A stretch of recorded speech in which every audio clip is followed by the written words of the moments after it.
Welcome to PSC practice. അപ്പോൾ ഓരോ exams വരുമ്പോഴും നമ്മൾ യൂട്യൂബ് വീഡിയോസിലൊക്കെ കാണാറുണ്ടല്ലേ, 30 ഡേയ്സിൻ്റെ 50 ഡേയ്സിൻ്റെ ഒക്കെ സ്റ്റഡി പ്ലാന് കാണാറുണ്ട്. അത് നിങ്ങൾക്ക് എത്രത്തോളം യൂസ്ഫുൾ ആവുന്നുണ്ടെന്ന് എനിക്കറിയില്ല. ഞാൻ സ്റ്റഡി പ്ലാന് ഇടുമ്പോഴും പറയാറുള്ള ഒരേ ഒരു കാര്യം നിങ്ങളുടേതായ രീതിയിൽ മാറ്റം വരുത്തുക എന്നുള്ളതാണ്. അപ്പോൾ അത് സ്വന്തം ടൈം ടേബിളാവും കൂടുതൽ യൂസ്ഫുള്ളായിട്ട് അത് നമുക്ക് വർക്കൗട്ട് ചെയ്തെടുക്കാൻ പറ്റും. ഇനി എങ്ങനെയാണ് ഒരു പ്രോപ്പർ ടൈം ടേബിൾ ഉണ്ടാക്കുക, സ്വന്തമായിട്ട് ടൈം ടേബിൾ ഉണ്ടാക്കുക എന്നതാണ് ഞാൻ പറയാൻ പോകുന്നത് കേട്ടോ. അതിൽ ഫസ്റ്റ് പോയിൻ്റ് എന്ന് പറയുന്നത് സിലബസാണ്. നിങ്ങൾ ഏത് എക്സാമിന് വേണ്ടിയാണ് പ്രിപ്പയർ ചെയ്യുന്നതെന്ന് കൃത്യമായിട്ടുള്ള ഒരു ബോധം ഉണ്ടായിരിക്കണം. അതായത് ഇനി വരാൻ പോകുന്ന ഒരു എക്സാമ്പിളിന് ഇനി വരാൻ പോകുന്ന ഡിഗ്രി പ്രിലിംസിന് വേണ്ടിയിട്ടാണ് നിങ്ങൾ പ്രിപ്പയർ ചെയ്യുന്നത് എങ്കിൽ അതിൻ്റെ സിലബസ് നല്ല പോലെ മനസ്സിലാക്കി എടുക്കണം. ചിലത് പ്രിലിംസിനുള്ള ടോപ്പിക് ആയിരിക്കില്ല മെയിൻസിലുള്ളത്. അപ്പോൾ അത് കൃത്യമായിട്ട് വേർതിരിച്ച് കാണാൻ നിങ്ങൾക്ക് സാധിക്കണം. ഓക്കെ, അതേപോലെ തന്നെ മറ്റ് എക്സാംസിനും അതുപോലെ നിങ്ങൾ പ്രിപ്പയർ ചെയ്യുന്നുണ്ടെങ്കിൽ ഈ സിലബസിൽ ഏതൊക്കെയാണ് ടോപ്പിക്സ്, അതിലുള്ളതും ഏതൊക്കെയാണ് കോമൺ ടോപ്പിക്സ്, ഏതൊക്കെയാണ് നമ്മൾ അഡീഷണലായിട്ട് പഠിക്കേണ്ടത് എന്ന ഒരു ഐഡിയ ഉണ്ടായിരിക്കേണ്ടതാണ്. ഓരോ സിലബസും നോക്കിയാൽ അറിയാം ഓരോ ടോപ്പിക്കിനും എത്ര മാർക്കാണ് കൊടുത്തിരിക്കുന്നതെന്ന്. അത് ഓരോ എക്സാമിനും വ്യത്യാസം ഉണ്ടാവും. ഇപ്പോൾ ഈ ഡിഗ്രി പ്രിലിംസിൻ്റെ മുന്നത്തെ സിലബസ് നോക്കിയാൽ അറിയാം, അതിൽ കല സ്പോർട്സിനൊക്കെ 10 മാർക്കാണ് കൊടുത്തിട്ടുള്ളത്. മറ്റ് സിലബസിലൊക്കെ, അതായത് എക്സാം സിലബസിലൊക്കെ 5 മാർക്കേ ഉള്ളൂ. അപ്പോൾ ഓരോന്നിനും എത്രത്തോളം ഇമ്പോർട്ടൻസ് കൊടുത്ത് പഠിക്കണം എന്നതൊരു ഐഡിയ ഉണ്ടാവാൻ വേണ്ടിയിട്ടാണ് സിലബസ് അറിഞ്ഞിരിക്കാൻ പറയുന്നത്.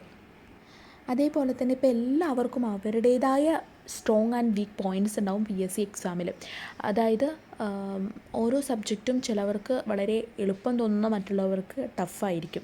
ഇപ്പോൾ എന്നെ സംബന്ധിച്ചിടത്ത് സയൻസ് എന്ന് പറയുന്നത് എനിക്ക് വളരെ ഈസിയും ഇഷ്ടമാണ് പഠിക്കാൻ. അപ്പോൾ അതിന് ഞാൻ കൂടുതൽ സമയം അതാണ് എനിക്കിഷ്ടമുള്ളതാണ് ഞാൻ കൂടുതൽ സമയം ചിലവഴിക്കാൻ നോക്കിയിരുന്നത്. അപ്പോൾ എനിക്ക് മാർക്ക് കൂടുന്നില്ലായിരുന്നു. ഇപ്പോൾ സോഷ്യലും കോൺസ്റ്റിറ്റ്യൂഷനും എന്നൊക്കെ ക്വസ്റ്റ്യൻസ് വന്നാലും എനിക്ക് ആൻസർ ചെയ്യാൻ സാധിക്കുന്നില്ല. കാരണം ഇഷ്ടപ്പെട്ടതേ പഠിച്ചുകൊണ്ടിരുന്നിട്ട് ഒരു കാര്യമില്ലെന്ന് മനസ്സിലായി. കൂടുതൽ ടൈം നമുക്ക് ഇഷ്ടമില്ലാത്ത സബ്ജക്റ്റായിട്ടുള്ള സോഷ്യലിനൊക്കെ കൊടുത്തപ്പോഴാണ് എനിക്ക് മാർക്ക് മെല്ലെ കൂടാൻ തുടങ്ങിയത്. ഇത് കുറച്ച് പഠിച്ചവർക്ക് മനസ്സിലാവും എൻ്റെ വീക്ക് ഏതാണെന്ന്. ചിലർ പഠിച്ചു തുടങ്ങിയിട്ടുള്ളൂ, സ്ട്രോങ്ങും വീക്കും മനസ്സിലായിട്ടുണ്ടാവില്ല. അപ്പോൾ അതിന് വേണ്ടിയിട്ടുള്ള ഒരു ഐഡിയ എന്ന് പറഞ്ഞാൽ, നിങ്ങളൊരു പ്രീവിയസ് ഇയർ ക്വസ്റ്റ്യൻ പേപ്പറോ അല്ലെങ്കിൽ മോഡൽ ക്വസ്റ്റ്യൻ പേപ്പറോ ചെയ്ത് നോക്കിയിട്ട് ഏറ്റവും കൂടുതൽ തെറ്റ് വരുന്ന ഭാഗം സിലബസിൻ്റെ ഏത് ഭാഗത്തു നിന്നാണ് വരുന്നതെന്ന് ഒന്ന് അനലൈസ് ചെയ്തിട്ട് അത് നിങ്ങളുടെ വീക്കായിട്ട് കൺസിഡർ ചെയ്തിട്ട് പഠിക്കുക. കൂടുതൽ സമയം അതിന് കൊടുക്കുക. ഓക്കെ, അപ്പോൾ ഇംഗ്ലീഷിലാണ് കൂടുതൽ തെറ്റിയതെങ്കിൽ ഇംഗ്ലീഷിന് കൂടുതൽ ഇമ്പോർട്ടൻസ് കൊടുക്കുക തന്നെ. കൂടുതൽ ശരിയാക്കുന്നത് നിങ്ങളുടെ സ്ട്രോങ് ആണ്. അതിന് കുറച്ച് സമയം കുറച്ച് വീക്കായതിന് കൂടുതൽ സമയം കൊടുത്ത് വേണം നമ്മൾ ടൈം ടേബിൾ പ്രിപ്പയർ ചെയ്യാൻ. ഈ സിലബസ് നോക്കിയാൽ അറിയും ഓരോ ടോപ്പിക്കിനും എത്ര മാർക്കാണ് കൊടുക്കുന്നതെന്ന്, അല്ലേ? മാർക്ക് ഡിസ്ട്രിബ്യൂഷൻ എങ്ങനെയാണെന്ന് അതിൽ കൃത്യമായിട്ട് കൊടുത്തിട്ടുണ്ട്. അതിൽ നിന്ന് തന്നെ നമുക്കൊരു വലിയൊരു കാര്യം മനസ്സിലാവാനുണ്ട്. ഇപ്പോൾ ഡിഗ്രി പ്രിലിംസിൻ്റെ ടൈം ടേബിളൊക്കെ നോക്കുകയാണെങ്കിൽ ജോഗ്രഫിക്ക് 5 മാർക്കാണ്. ഇപ്പോൾ നമ്മൾ റാങ്ക് ഫയലോ അല്ലെങ്കിൽ നമ്മളൊരു യൂട്യൂബ് വീഡിയോസൊക്കെ നോക്കുകയാണെങ്കിൽ ഇപ്പോൾ ഈ ജോഗ്രഫിക്കൊക്കെ ഇഷ്ടം പോലെ നമുക്ക് പഠിക്കാനുണ്ടല്ലേ, പക്ഷേ അതിൽ നിന്ന് കിട്ടുന്നത് 5 മാർക്കാണ്, അല്ലേ? 5 മാർക്കാണ് കിട്ടാൻ പോകുന്നത്. എന്നാൽ ഇംഗ്ലീഷ്, മലയാളം, മാത്സൊക്കെ നോക്കി നോക്കൂ. ഇംഗ്ലീഷിനൊക്കെ ഒരു 20 ടോപ്പിക്ക് പഠിക്കുകയാണെങ്കിൽ 20 മാർക്കാണ് നമ്മുടെ കയ്യിൽ ഭദ്രമായിട്ട് വരുന്നത്. അതേപോലെ തന്നെ മലയാളം 10 മാർക്ക് പക്കയായിട്ട് നമുക്ക് കിട്ടും.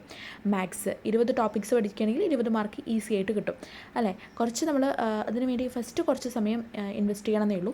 പിന്നീട് നമുക്ക് അത്ര സമയം വേണ്ടി വരില്ല. റിവൈസ് ചെയ്തിട്ട് കൂടുതൽ എക്സാമ്പിൾസ് ചെയ്യവേ മാത്സും ഇംഗ്ലീഷും മലയാളമൊക്കെ ഫുൾ മാർക്ക് വാങ്ങിക്കാൻ വളരെയധികം എളുപ്പമുള്ളതാണ്. അപ്പോൾ ജോഗ്രഫിക്കും ഒക്കെ കൊടുക്കുന്ന അത്ര തന്നെ സമയം കൊടുക്കേണ്ട ആവശ്യമില്ല ഈ മലയാളം, ഇംഗ്ലീഷ്, മാത്സ് എന്ന് പഠിക്കാൻ. പക്ഷേ മാർക്ക് കൂടുതൽ നമ്മുടെ കയ്യിൽ ഭദ്രമായിട്ടിരിക്കുകയും ചെയ്യും. അപ്പോൾ ഏത് ടോപ്പിക്കാണ് പ്രാധാന്യം കൊടുത്ത് പഠിക്കേണ്ടതെന്ന് കൃത്യമായിട്ടൊന്ന് അറിയണം. മാർക്ക് ഡിസ്ട്രിബ്യൂഷൻ നോക്കിയിട്ട് വേണം നമ്മൾ പഠിക്കാൻ. അതേപോലെ തന്നെ ഇത് ഞാൻ ഡിഗ്രി പ്രിലിംസിൻ്റെ സിലബസ് വെച്ചിട്ടാണ് പറയുന്നത്.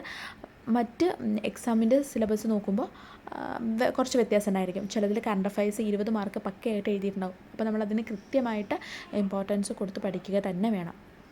അപ്പോൾ കൂടുതൽ ഇമ്പോർട്ടൻസ് കൊടുക്കുന്നതിനും വീക്കായിട്ടുള്ള ഭാഗത്തിനും കൂടുതൽ സമയം ടൈം ടേബിളിൽ ഉൾപ്പെടുത്തുക, അല്ലേ? എന്നാലേ അതിൽ നിന്ന് മാർക്ക് നമുക്ക് സ്കോർ ചെയ്യാൻ സാധിക്കുള്ളൂ.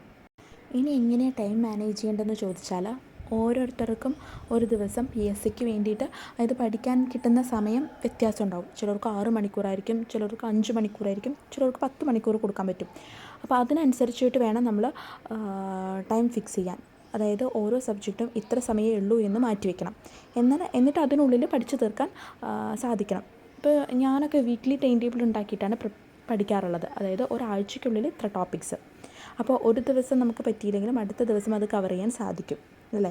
അപ്പോൾ ഒരാഴ്ചയ്ക്കുള്ളിൽ ആ ടോപ്പിക്സ് എല്ലാം തന്നെ കവർ ചെയ്ത് റിവൈസ് ചെയ്തെടുക്കണം.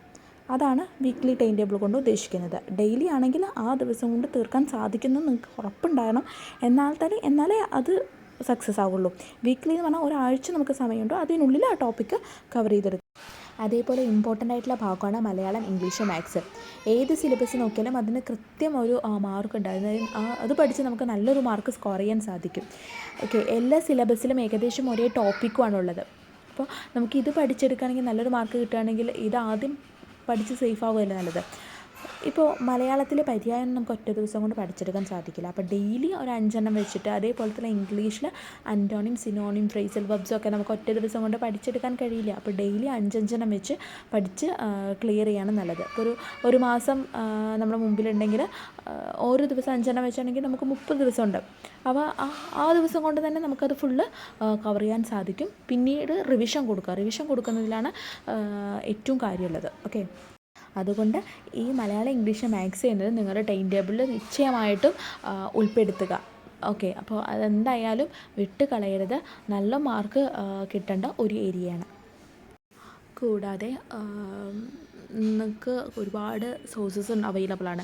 ഇപ്പോൾ ടെലഗ്രാമിലൊക്കെ ഒരുപാട് PSC റിലേറ്റഡ് ആയിട്ടുള്ള ഗ്രൂപ്പുകളൊക്കെ ഉണ്ട്. അതിലൊക്കെ ആഡ് ആയി കഴിഞ്ഞാൽ കുറേ PDF നോട്ട്സൊക്കെ കിട്ടും. ഈ PDF നോട്ട്സൊക്കെ നമ്മൾ ഈ കിടക്കാൻ നേരത്തോ അല്ലെങ്കിൽ ഫ്രീ ആയിരിക്കുന്ന നേരത്തൊക്കെ ഫുഡ് കഴിക്കുമ്പോഴൊക്കെ ജസ്റ്റ് ഒന്ന് സ്ക്രോൾ ചെയ്തിട്ട് ജസ്റ്റ് ഒന്ന് വായിച്ചെടുക്കുന്നതൊക്കെ വളരെ നല്ലതാണ്. ഞാൻ ജസ്റ്റ് ഇതിൽ ഉൾപ്പെടുത്തിയെന്ന് മാത്രം. ടൈം ടേബിളിൽ അത് പ്രോപ്പറായിട്ട് ചേർക്കണം എന്ന് ഞാൻ പറയുന്നില്ല. പക്ഷേ ഈ ടെലഗ്രാമിലും അതേപോലെ തന്നെ യൂട്യൂബ് വീഡിയോസൊക്കെ പഠിപ്പിക്കുന്ന വീഡിയോസൊക്കെ ഈ ഫ്രീ ടൈമിലൊക്കെ കേട്ടുകൊണ്ടിരിക്കുന്നത് വളരെ നല്ലതാണ്. ബസ്സിലൊക്കെ പോകുമ്പോൾ ജസ്റ്റ് ഒന്ന് വായിക്കുക, അല്ലെങ്കിൽ വായിക്കുന്നതിനേക്കാൾ കൂടുതൽ ബസ്സിൽ പോകുമ്പോൾ കേൾക്കുന്നതാണ് നല്ലത് കേട്ടോ. ഓക്കെ, അത് ഞാൻ പറഞ്ഞേ ഉള്ളൂ. അതേപോലെ തന്നെ നമ്മൾ ഡെയിലി കുറച്ച് പഠിച്ചെത്തിയതിന് ശേഷം പ്രീവിയസ് ഇയർ ക്വസ്റ്റ്യൻ പേപ്പേഴ്സും അതേപോലെ തന്നെ മോഡൽ ക്വസ്റ്റ്യൻസൊക്കെ ചെയ്യാം. ജസ്റ്റ് PSC നടത്തുന്ന അതേ സമയത്ത് തന്നെ ഒരു 1.25 മണിക്കൂർ എടുത്തിട്ട് ചെയ്യുക. എന്നിട്ട് അതിലേതൊക്കെ ഭാഗമാണ് ശരിയായത്, ഏതൊക്കെ ഭാഗം തെറ്റി, പിന്നെ വീണ്ടും പഠിക്കേണ്ട ഭാഗങ്ങൾ ഏതൊക്കെയാണ്, തെറ്റിയതൊക്കെ നമ്മളൊന്ന് ജസ്റ്റ് ഒന്ന് നോട്ട് ചെയ്ത് വെക്കുക. അതിൻ്റെ റിലേറ്റഡ് ഫാക്ട്സ് അതിൻ്റെ കൂടെ എഴുതി വെക്കുക. എന്നിട്ട് വീണ്ടും ഒരാഴ്ച കഴിഞ്ഞിട്ട് വീണ്ടും ആ ഭാഗം ഒന്നുകൂടി പഠിച്ചെടുക്കുക.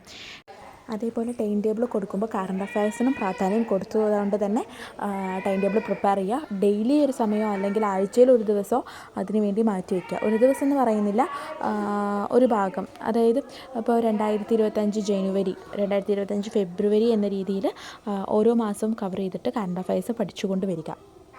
ഇപ്പോൾ നമ്മൾ കൃത്യമായിട്ട് ടൈം ടേബിൾ പ്രിപ്പയർ ചെയ്തു, അതുപോലെ പഠിച്ചു എന്നതുകൊണ്ട് മാത്രം കാര്യമില്ല. നമ്മൾ എക്സാമിന് കൺഫ്യൂഷൻ ഇല്ലാതെ ആൻസർ ചെയ്യാൻ സാധിക്കണമെങ്കിൽ നല്ലപോലെ റിവിഷൻ നടത്തണം. ഇപ്പോൾ നമ്മൾ ഫസ്റ്റ് 5 ദിവസം കൊണ്ട് പഠിച്ചൊരു ടോപ്പിക്ക് പിന്നെ പഠിക്കുമ്പോൾ 3 ദിവസമേ ആവശ്യമുള്ളൂ, പിന്നെ പഠിക്കുമ്പോൾ ഒറ്റ ദിവസം കൊണ്ട് തീരും.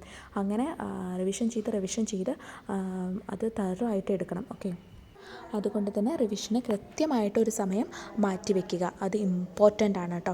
പിന്നെ അതേപോലെ തന്നെ ഇത്രയും കാര്യങ്ങൾ നമ്മൾ മൈൻഡിൽ വെച്ചിട്ട് വേണം ടൈം ടേബിൾ പ്രിപ്പയർ ചെയ്യാൻ.